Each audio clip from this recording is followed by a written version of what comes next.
আসসালামু আলাইকুম। 48 বিশেষ বিশেষে সাধারণ জ্ঞান ক্লাসে স্বাগতম। আজ আমরা একটি ঝড় নিয়ে কথা বলবো, যে ঝড় একটি জাতিকে স্বাধীনতার সুখ এনে দিয়েছিল। আসুন জেনে নিয়ে যাক কী সেই ঝড়। আমরা কথা বলবো সিরিয়ার 53 বছরের ক্ষমতার অবসান নিয়ে।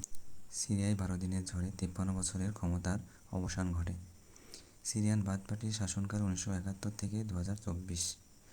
বাথ পার্টির প্রথম শাসক হাফিজ আল আসাদ 22 ফেব্রুয়ারি 1971 থেকে 10 জুন 2000। বাথ পার্টির দ্বিতীয় শাসক বাশার আল আসাদ 17 জুলাই 2000 থেকে 8 ডিসেম্বর 2024। সিরিয়ায় বসবাসরত মুসলিম জনগোষ্ঠী 94.17% মুসলিম, সুন্নি 79.19%, শিয়া 14.10%। বাশার আল আসাদের পরিবার শিয়া মুসলিম। বাশার বিরোধী সিরিয়ায় গৃহযুদ্ধ শুরু হয় 15 মার্চ 2011। বাশার আল আসাদকে পতনে মুখ্য ভূমিকা পালনকারী গোষ্ঠীসমূহ Hayat Tahrir al-Sham, Syrian National Army, National Liberation Front, Ahrar al-Sham, Free Syrian Army, Syrian Democratic forces.